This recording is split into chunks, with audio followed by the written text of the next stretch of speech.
그리고 우리가 어디에다 소망을 둬야 될까요? 우리는 성경 말씀에다 소망을 둬야 될 겁니다. 성경에다가 소망을 둔 사람은 결코 그 소망이 흐트러지지 않고 그 소망이 헛된 대로 돌아가지 않을 겁니다. 성경 로마서 15장입니다. 로마서 15장 4절입니다.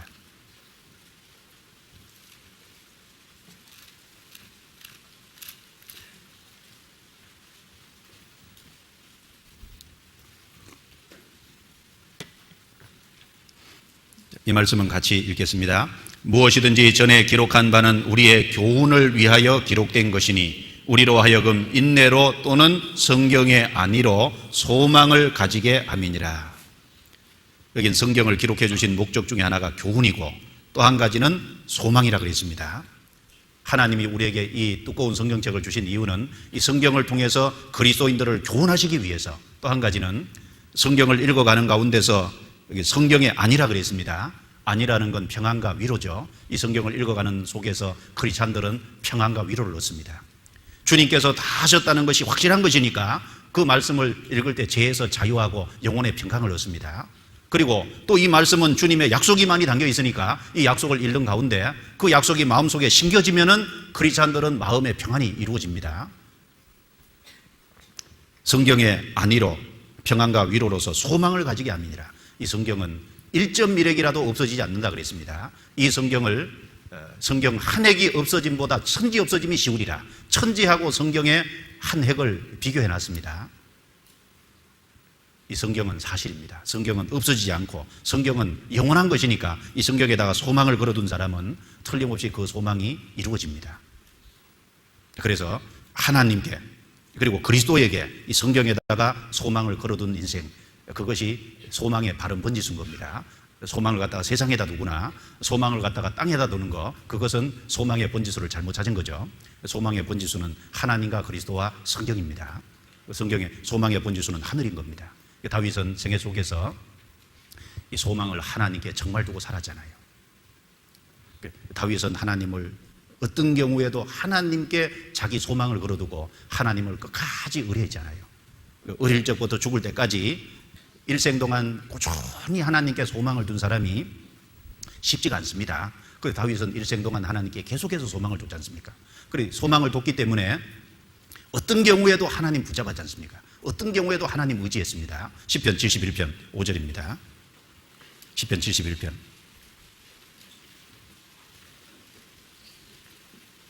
5절.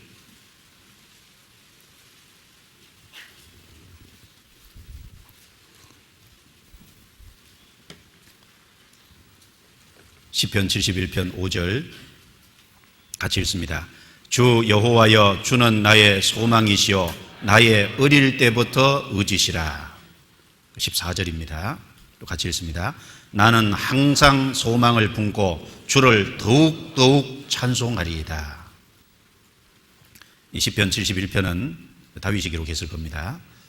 여기 주 여호와여, 주는 나의 소망이시요 나의 어릴 때부터 의지시라. 그러니까 이 다윗은 어릴 때부터 주님께 소망을 둔 것이 확실합니다. 그래서 소망을 하나님께 뒀기 때문에 하나님 의지하잖아요. 여러분, 소망을 하나님께 안 두면 하나님 의지하지 않겠죠? 하나님께 소망을 뒀기 때문에 인생의 위기 속에서 하나님을 의지하는 겁니다. 다윗이 목동 생활을 할 적에 사자와 곰과 이리가 와서 양을 물어가면은 기어코 쫓아가서 사자와 곰과 이렇게 이리의 입에서 양을 구출해냈잖아요.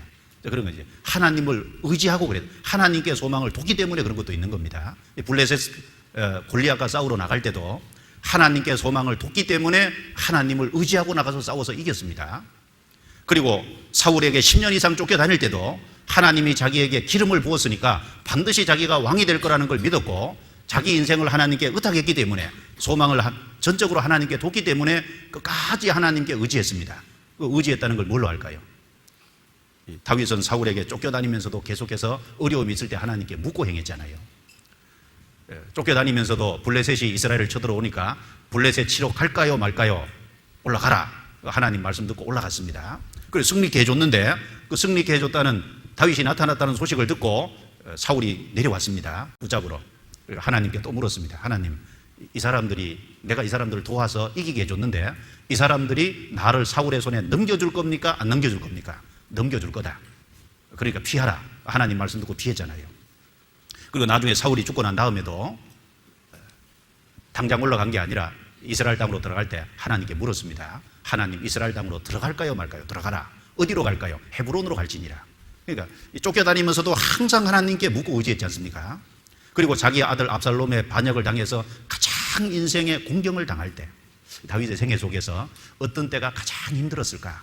그 생각을 좀 해보면은 아마 압살롬에게 반역당했을 때가 아닐까 그 생각이 듭니다. 왜냐하면은 자식 길러보면 알지만 자식에게 반역을 당했다. 자식이 아버지 죽이려고 쫓아온다. 참 세상에 그런 가장 어려운 시기였을 겁니다. 물론 자기가 이 우리아의 아내 바세바를 이제 간음죄를 짓고 우리아를 전쟁터에 내버려 죽일 그때 어려움 겪을 때 그때도 이제 인생의 위기였지만 아들에게 반역을 당했을 때는 아마 더 큰 어려움이 있었을 거예요. 그런데 그때도 주님께 의지하지 않습니까? 그래서 시편 39편에 아까 우리가 찾아본 것처럼 내가 무엇을 바라리요? 나의 소망은 주께 있나이다. 시편 62편을 보겠습니다. 시편 62편.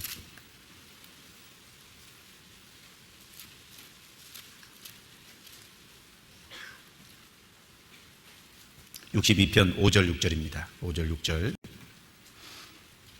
이것도 다윗의 시입니다. 같이 읽습니다.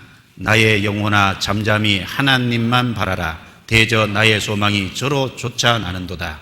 오직 저만 나의 반석이시오 나의 구원이시오 나의 산성이시니 내가 요동치 아니하리로다. 나의 영혼아 잠잠히 하나님만 바라라. 대저 나의 소망이 저로 쫓아나는도다. 여기 소망을 먼저 언급했죠. 그리고 오직 저만 나의 반석이시오 나의 구원이시오 나의 산성이시니 내가 요동치 아니로다. 뒤에는 의지하는 쪽으로 나왔잖아요. 하나님께 소망을 둔 게 먼저고 하나님께 소망을 뒀기 때문에 어려울 때 하나님을 의지하는 겁니다. 다윗이 인생 말년에 인구조사를 했습니다. 인구조사를 했을 때도 다윗이 공경에 빠졌을 때가 때 중에 하나죠.